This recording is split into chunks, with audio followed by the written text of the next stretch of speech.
Tes. Bismillahirrahmanirrahim. Assalamualaikum warahmatullahi wabarakatuh. Innal hamdalillah nahmaduhu wa nasta'inuhu wa nastaghfiruh wa na'udzu billahi min shururi anfusina wa sayyiati a'malina. May yahdihillahu fala mudilla lahu wa may yudlil fala hadiya lahu. Wa ashhadu an la ilaha illallah wahdahu la syarika lah wa ashhadu anna Muhammadan abduhu wa rasuluh sallallahu alaihi wa ala alihi wa ashabihi wa man tabi'ahum bi ihsanin ila yaumiddin. Amma ba'd. Fa ikhwani fid din wa akhwati fillah, kaum muslimin dan muslimat rahimani wa rahimakumullah.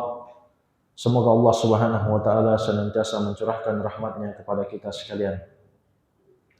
Insyaallah taala pada malam hari ini kita akan lanjutkan kajian kitab Sahih Al-Adabul Mufrad, pembahasan tentang adab-adab dan akhlak yang diambil dari kitab Al-Adabul Mufrad karya Amirul Mukminin fil Hadits Abu Abdullah Muhammad bin Ismail yang lebih dikenal dengan Imam Al-Bukhari rahimahullahu taala.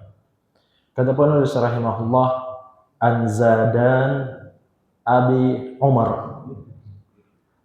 Qala, dari Zadan Abi Umar, beliau mengatakan. Zadan Abi Umar ini disebutkan oleh Imam Ad-Dhahabi dalam Syiar A'lamin Nubala. Beliau seorang ulama besar dari generasi tabi'in. Meriwayatkan hadits dari beberapa sahabat. Di antara mereka adalah Ummul Mukminin Aisyah. Demikian pula Zadan Abi Umar meriwayatkan dari Hudzaifah bin Yaman, dari Umar ibn al-Khattab, dan selainnya dari para sahabat radhiyallahu anhum. Kata Zadan, kunna inda Ibn Umar. Kami pernah berada di sisi Abdullah ibn Umar, sahabat yang mulia, radhiyallahu anhu. Fada'a bi gulamin lahu kana darabahu fakashafa an dhahrihi. Dia memanggil seorang pelayannya yang pernah dia pukul, lalu membuka punggungnya. Diriwayatkan dalam lafaz Imam Muslim, fara'a bi dhahrihi atharan. Ibnu Umar melihat pukulan yang dia berikan kepada pelayannya ini dengan maksud adab, ternyata meninggalkan bekas. Faqala, maka beliau bertanya, ayuji'uka, apakah bekas ini membuatmu sakit? Qala la, dia mengatakan tidak. Namun walaupun seperti itu jamaah sekalian, fa'ataqahu, beliau tetap memerdekakan pelayannya ini, budaknya ini. Summa rafa'a 'udan minal ardi faqala, kemudian beliau mengangkat satu tongkat yang dia ambil dari tanah, kemudian beliau mengatakan, mali fihi minal ajri ma yazinu hadal 'ud. Saya tidak akan mendapatkan pahala walaupun seberat tongkat ini.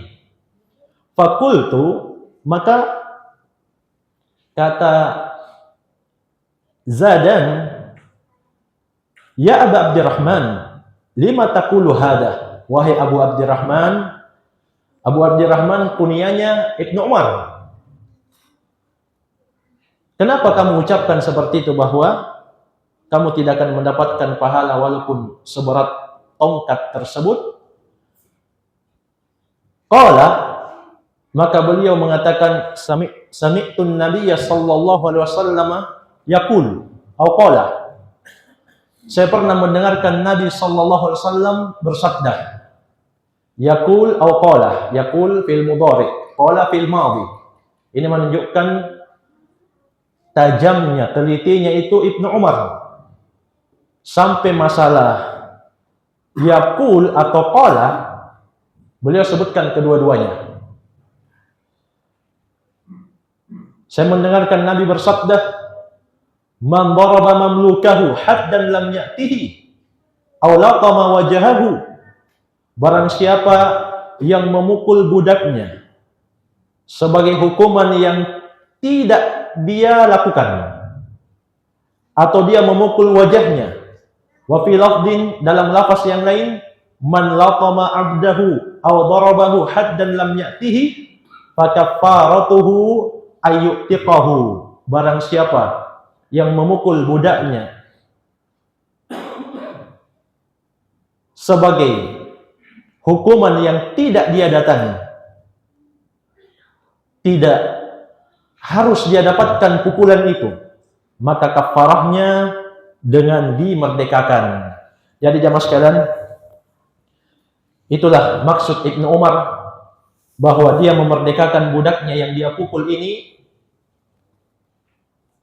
tidaklah menghasilkan pahala, melainkan tidak ada dosa, tidak ada pahala, tapi beliau lepas dari tuntutan kezaliman.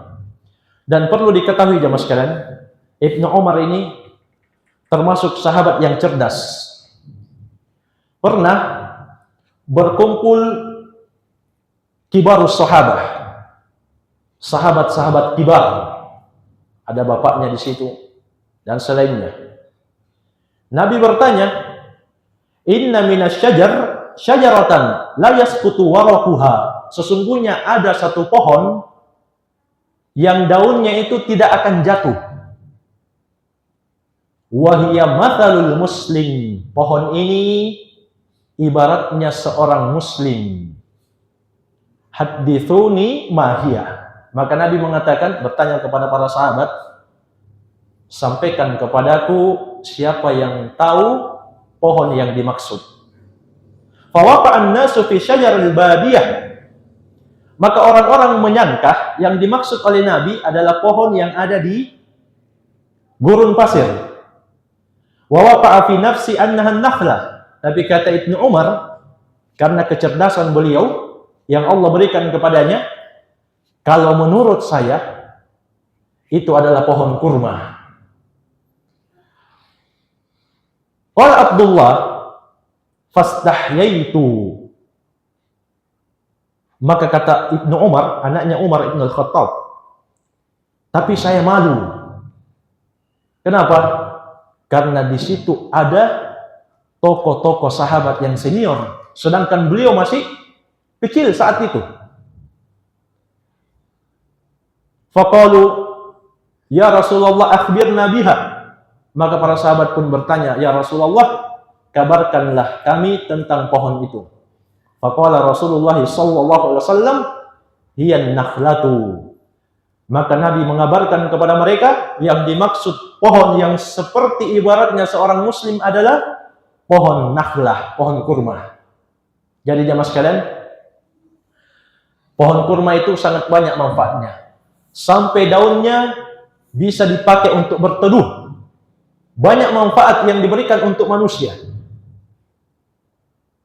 Itulah ibarat seorang muslim. Banyak manfaatnya, banyak kebaikannya. Itulah ibarat seorang mukmin. Dengan ibadahnya kepada Allah, dengan ketaatannya kepada Allah, dia akan menjadi orang-orang yang bermanfaat dan banyak kebaikannya. Sampai-sampai jamaah sekalian, Allah Subhanahu wa taala berfirman dalam surah An-Nahl di ayat yang ke-97, man amila salihan min dzakarin aw untha wa huwa mu'min. Barang siapa yang beramal saleh, laki-laki maupun wanita, dalam kondisi dia beriman. Perhatikan jamaah sekalian, amal saleh itu kata para ulama tidak mungkin diterima kecuali didasari dengan keimanan. Maka apa kata Allah? Falanuhyiyannahu hayatan thayyibah. Maka pasti kami akan berikan kepadanya kehidupan yang baik. Kata para ulama ahli tafsir, maksudnya, atau kata As-Sa'di rahimahullah, apa yang dimaksud dalam kehidupan yang baik? Apa yang dimaksud dengan kehidupan yang baik dalam ayat ini, jamaah sekalian? Wadalika bituma'ninati qalbihi, yaitu ketenangan hati, wasukuni nafsihi, ketentraman jiwa, wa adami tifatihi lima yushawwishu alaihi qalbahu, dan dia tidak akan peduli semua yang bisa mengacaukan hatinya. Itu makna kehidupan yang baik. Jadi aneh kalau ada orang yang mengaku muslim mengatakan bahwa ada satu ajaran, ada satu kegiatan yang lebih baik daripada sholat dan dzikir, yang bisa memberikan ketenangan lebih daripada sholat dan dzikir. Perhatikan jemaah sekalian, ini ayat membantah orang ini. Allah katakan siapa yang beramal soleh, laki-laki maupun perempuan. Banci tidak disebut di sini, karena tidak jelas dia di mana ribanya. Dalam kondisi dia mukmin, beriman, dan amalan yang terbesar jamaah sekalian adalah sholat. Itu tiang agama, amalan anggota tubuh yang paling besar. Maka kata Allah, kami akan berikan kepadanya kehidupan yang baik. Maksudnya apa? Tenang hatinya, tentram jiwanya, dan dia tidak terpengaruh dengan semua yang bisa mengacaukan hatinya. Ada orang ribut-ribut, terserah, tidak peduli. Yang penting dia fokus saja pada hal-hal yang bermanfaat.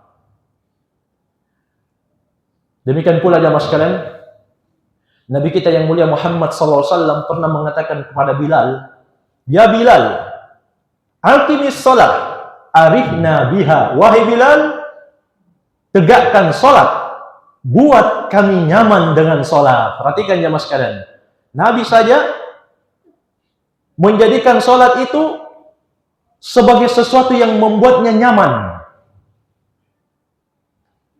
Dalam hadits yang lain beliau katakan, waju'ilat qurratu aini fis shalah, dijadikan sholat itu sebagai penyejuk mataku.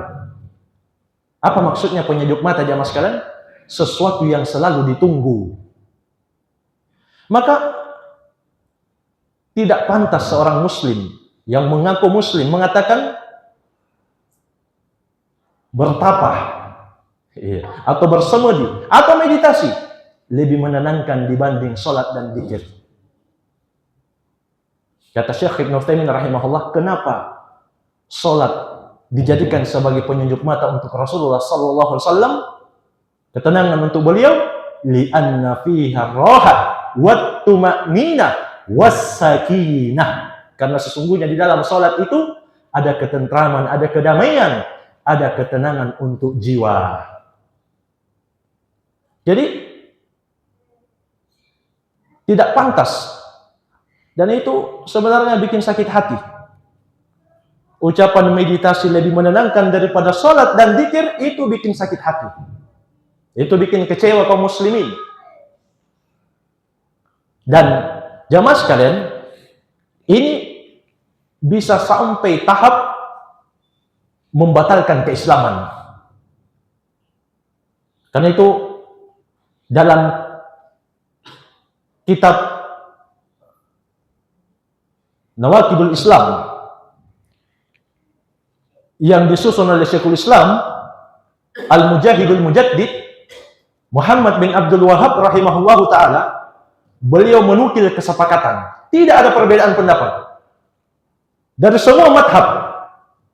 Kata beliau, mani taqada, siapa yang punya keyakinan anna ghaira hadin Nabi sallallahu alaihi wasallam akmal min hadihi, bahwa selain petunjuknya Nabi, selain ajarannya Nabi, lebih sempurna dibanding petunjuk Nabi Muhammad sallallahu alaihi wasallam, au anna hukma ghairihi ahsanu min hukmihi, atau hukum selain Nabi Muhammad, ajaran selain Nabi Muhammad lebih baik dibanding ajaran beliau, dibanding hukum beliau.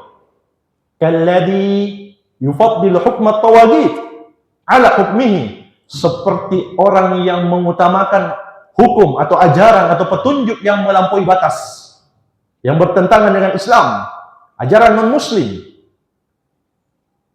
fahuwa kafir, maka dia murtad, kufur, keluar dari Islam, bukan lagi seorang muslim.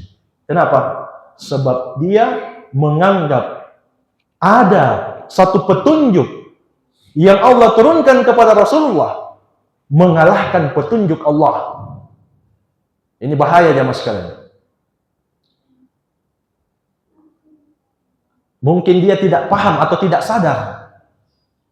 Karena itu pentingnya seseorang mempelajari hal-hal yang bisa membatalkan tauhid. Jadi itu bukan sembarangan meyakini ada selain syariat Islam yang lebih baik, itu membatalkan Islam. Karena itu dulu Hudzaifah bin Yaman mengatakan, "Kana nasu yas'aluna Rasulullah sallallahu alaihi wasallam 'anil khair wa kuntu as'aluhu 'anil syarr." Dulu orang-orang bertanya kepada Nabi tentang kebaikan, adapun saya bertanya tentang kejelekan. Untuk apa? Apa tujuan Hudzaifah bertanya kejelekan? Makhafata ayyudrikani, saya khawatir itu bisa menimpa saya. Jadi jamaah sekalian, itu pentingnya kita mempelajari lawan dari tauhid. Tidak cukup kita mempelajari tauhid dan iman, tapi kita juga harus tahu, harus mempelajari lawan dari tauhid dan iman, yaitu syirik dan kufur. Supaya apa? Supaya kita tidak terjatuh. Jadi, perhatikan jamaah sekalian. Itu salat. Maka Allah Subhanahu wa taala akan berikan kepadanya kehidupan yang baik. Kemudian di antara maksud kehidupan yang baik, kata Sa'di rahimahullah, wa yarzuquhullahu rizqan halalan thayyiban min haitsu la yahtasib. Allah akan berikan kepadanya rezeki yang baik dari arah yang dia tidak sangka. Kemudian kata Allah, walanajziyannahum ajrahum bi ahsani ma kanu ya'malun. Lalu kami akan balas kebaikan mereka dengan yang lebih baik daripada apa yang mereka kerjakan. Apa maksudnya jamaah sekalian? Min asnafil laddat mimma la ainun ra'at wala udhunun sami'at wala khatara ala qalbi bashar.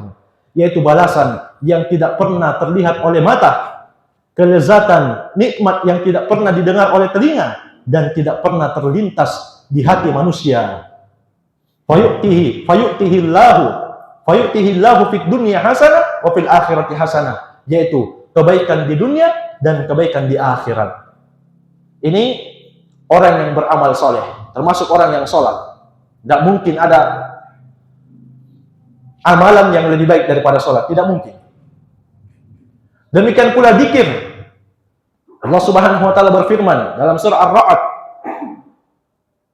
alladzina amanu wa tatma'innu qulubuhum bidzikrillah. Orang-orang yang beriman, cirinya itu hatinya tenang dengan zikir kepada Allah. Kemudian Allah ingatkan, ala, ketahuilah, bidzikrillah tatma'innul qulub, dengan zikir kepada Allah akan tenang hati itu. Apa maksudnya zikir kepada Allah dalam ayat ini jamaah sekalian? Kata para ulama ahli tafsir, semua ketaatan kepada Allah itu teranggap zikir kepadanya. Belajar menuntut ilmu, salat, membaca tasbih, tahlil, takbir, zikir-zikir setelah salat, semua ketaatan kepada Allah itu teranggap zikir kepada Allah. Dan nanti pada hari kiamat ada orang yang dibangkitkan dalam kondisi buta. Kenapa? Karena berpaling dari zikir kepada Allah. Sebagaimana yang Allah tegaskan di surah Thaha, "Wa man a'rada 'an dzikri fa inna lahu ma'isyatan dhanka." Barang siapa yang berpaling dari zikir kepada aku, kata Allah, maka dia akan mendapatkan kehidupan yang sempit. Para ulama di tafsir mengatakan kehidupan sempit di sini di dua alam. Pertama dunia, yang kedua kubur. Dua-dua hidupnya sempit. Wa nahsyuruhum yaumal qiyamati a'ma. Perhatikan kata Allah. Kami akan bangkitkan mereka pada hari kiamat. Wa nahsyuruhu yaumal qiyamati a'ma. Kami akan bangkitkan dia pada hari kiamat dalam kondisi buta. Ulama di tafsir menyebutkan di sini buta matanya, buta hatinya. Itu maknanya. Jadi sudah buta mata, buta hati.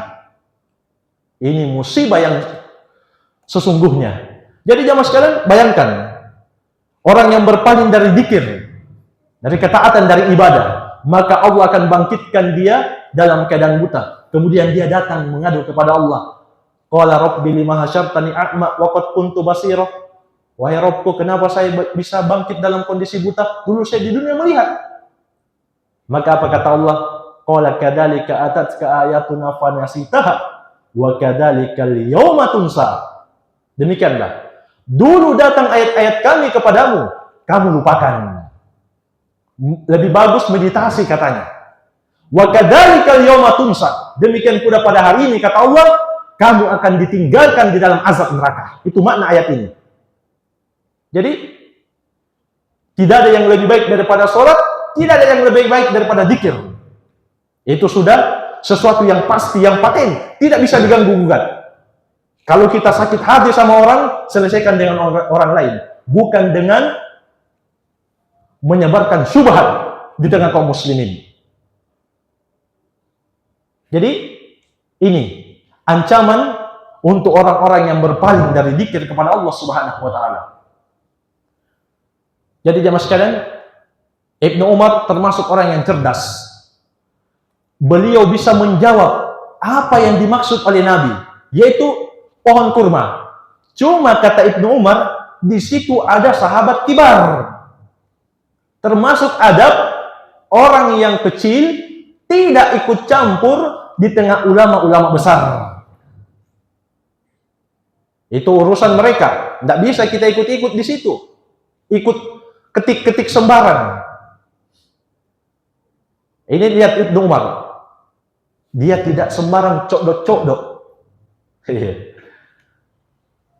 Karena memang sebagian orang jamaah sekalian suka kalau ribut. Suka kalau ada perpecahan di tengah ahlu sunnah. Kemudian kata Ibnu Umar, fahaddattu abi bima waqa'a fi nafsi. Setelah itu saya bilang kepada bapakku Umar, saya sebenarnya tahu jawabannya, tapi saya malu. Maka apa kata Umar?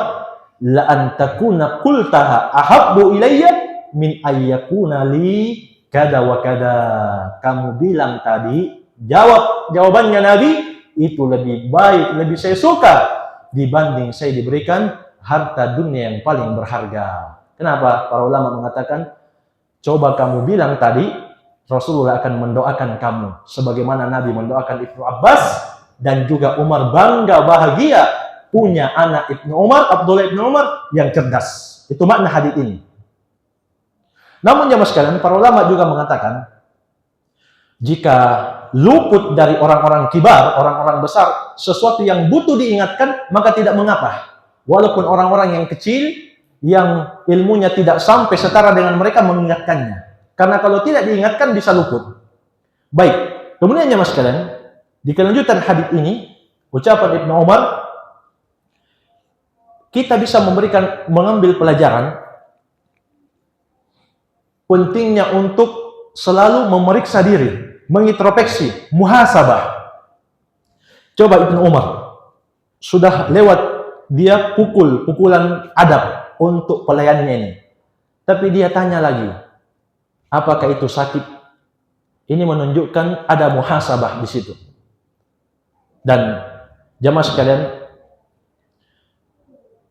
Allah Subhanahu wa taala memerintahkan kita untuk selalu memeriksa diri kita. Memeriksa kesalahan-kesalahan kita sehingga kita bisa memperbaikinya dan memperbanyak bekal.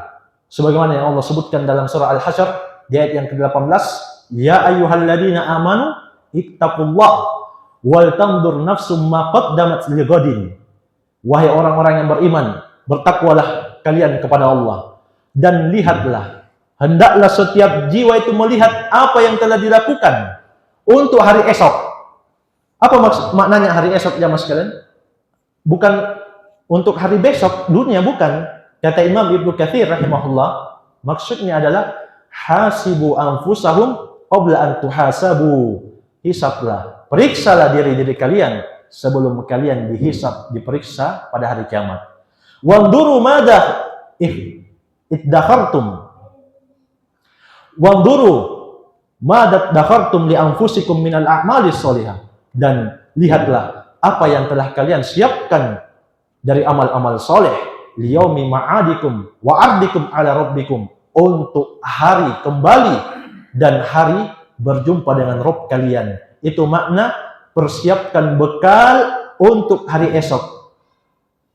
Kemudian kata Allah, wattaqullah innallaha khabirum bima ta'malun. Bertakwalah kalian kepada Allah, sesungguhnya Allah khabir, sangat mengetahui dengan rinci semua yang kalian lakukan. Jadi jamaah sekalian, dari sini kita mendapatkan pelajaran pentingnya muhasabah. Demikian pula jamaah sekalian pelajaran yang terakhir, bahwa para ulama kita itu semangat dalam mengumpulkan pahala, semangat dalam meninggalkan kesalahan, dosa-dosa, menebusnya dengan semua yang mereka miliki. Ini Ibnu Umar memerdekakan budak. Supaya apa? Tidak ada lagi tuntutan pada hari kiamat. Dan jamaah sekalian, Nabi kita yang mulia Muhammad SAW memperingatkan kita semua bahwa pada hari kiamat nanti tidak akan bergeser dua kaki seorang hamba sampai dia ditanya tentang 4 hal.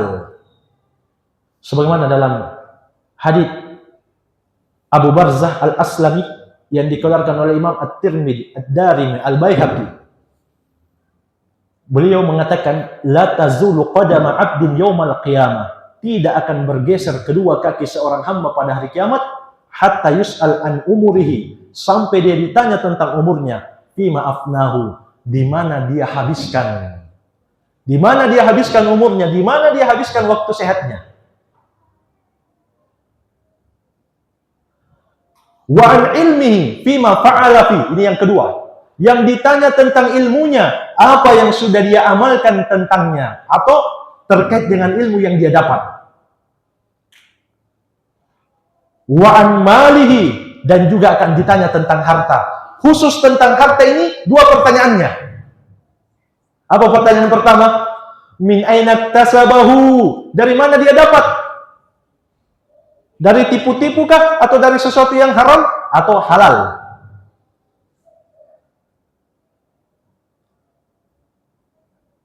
Ini yang pertama. Wa fima anfaqah, lolos pertanyaan pertama tentang harta, ditanya lagi yang kedua, di mana dia belanjakan? Di mana dia infakkan? Di mana dia taruh uangnya itu? Kemudian yang keempat yang akan ditanya, wa an jismihi fima ablahu, dan tentang jasadnya, badannya, di mana dia habiskan masa mudanya. Jangan sampai habis di warkop. Iya. Ini akan ditanya pada hari kiamat, dan Allah Subhanahu wa taala mengatakan, wala tus'alunna,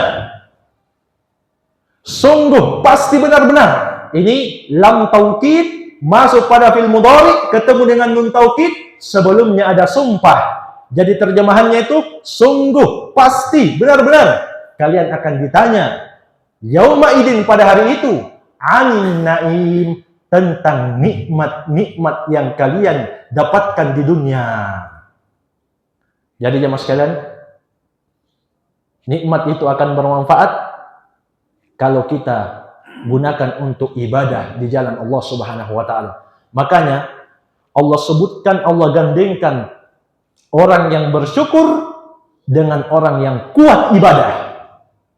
Balillaha fa'bud wa kum minasyakirin. Bahkan hanya kepada Allah kamu beribadah dan jadilah kamu hamba yang bersyukur. Perhatikan ya mas kalian, orang yang beribadah pastilah termasuk orang-orang yang bersyukur. Dan kalau mau bukti orang bersyukur, maka pasti dia beribadah hanya kepada Allah yang satu saja.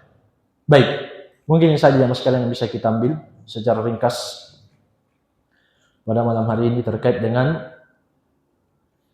pelajaran adab kafarah untuk pelayan atau budak yang diberikan pukulan sampai melebihi kesalahannya. Wallahu a'lam bishawab. Masih ada waktu? Mungkin ada yang perlu dipertanyakan, saya persilahkan.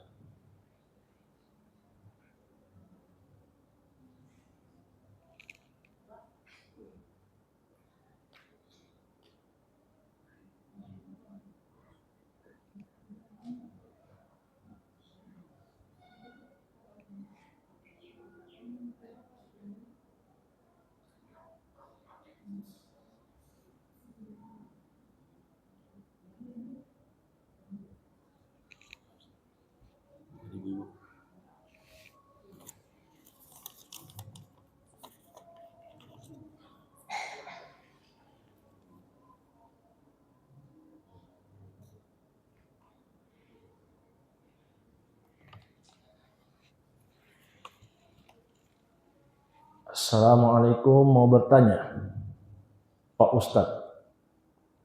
Sudah tua Pak Ustadz.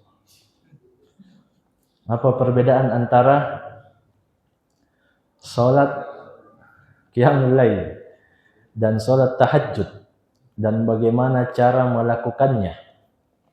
Terima kasih, wassalam. Baik, jamaah sekalian, qiyamul lail itulah tahajud. Sholat malam adalah sholat yang dikerjakan setelah ba'da isya sampai terbit fajar. Itu namanya qiyamul lail. Tahajud juga disebut qiyamul lail. Cuma Al-Baghawi mengatakan bahwa tahajud itu dikerjakan setelah orang tertidur. Tapi tidak harus tidur dulu baru bisa qiyamul lail, tidak. Dan caranya itu dilakukan dua-dua. Sebagaimana dalam hadits Ibnu Umar, Nabi kita yang mulia Muhammad SAW mengatakan, salatul lail mathna. Salat malam itu dua-dua. Jadi kalau dia bangun di tengah malam atau mungkin dia susah tidur, dia boleh salat malam dua rakaat. Tahajud juga 2 rakaat. Tidak masalah. Bahkan walaupun dia sudah selesai salat witir sebelum tidur, kemudian dia mau salat tahajud lagi, ini juga bisa. Itu juga disebutkan oleh para ulama berdasarkan perbuatan Nabi SAW. Beliau pernah sholat witir, setelah itu beliau sholat lagi 2 rakaat. Itu menunjukkan boleh mengerjakan sholat 2 rakaat setelah witir. Jadi kesimpulannya 2 rakaat itu namanya qiyamul lail sebelum tidur maupun setelah tidur. Adapun istilah tahajud karena sholat itu dilakukan setelah orang tidur. Ini wallahu a'lam. Habis waktu.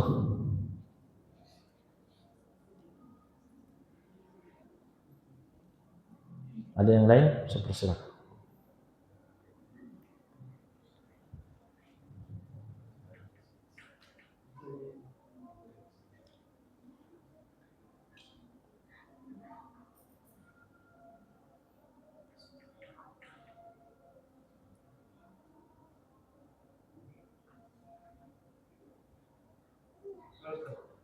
Iya. alasan orang Ustaz bahwa menuntut ilmu tidak wajib. Dia mengambil kisah dari seorang pelacur yang memberi minum anjing. Yang pelacur itu diberikan surga kepadanya. Bagaimana menyikapi perkataan beliau? Iya. Jemaah sekalian, jelas ini bertentangan dengan hadits Nabi SAW. Thalabul ilmi faridatun ala kulli muslim. Belajar agama itu wajib bagi setiap muslim. Jadi umum. Nabi tidak mengatakan belajar agama wajib kecuali yang sibuk atau kecuali yang sudah sepuh.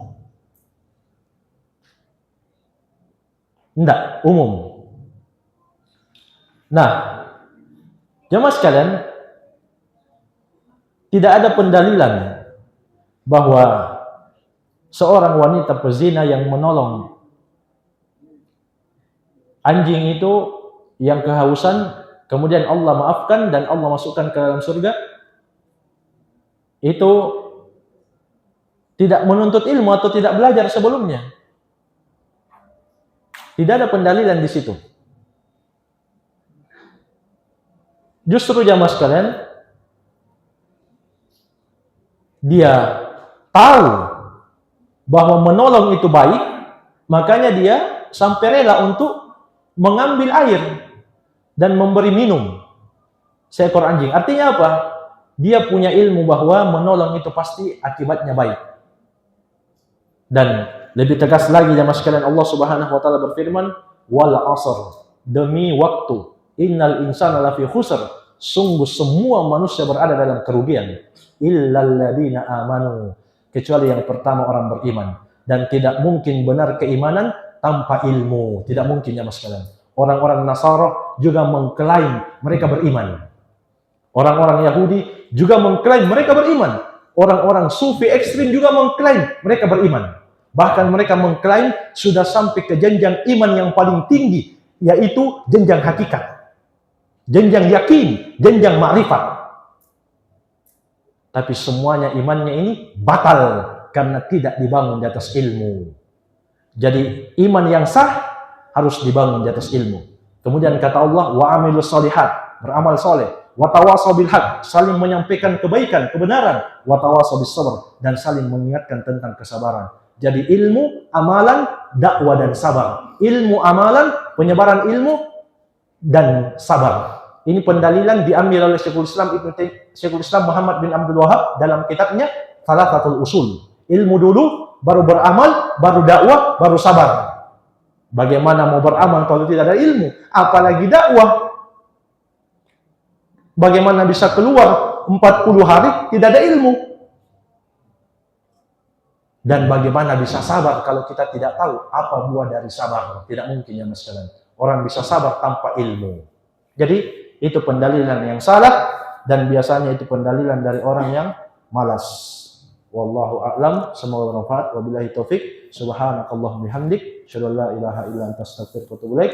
Walhamdulillahirabbil alamin. Wassalamualaikum warahmatullahi wabarakatuh.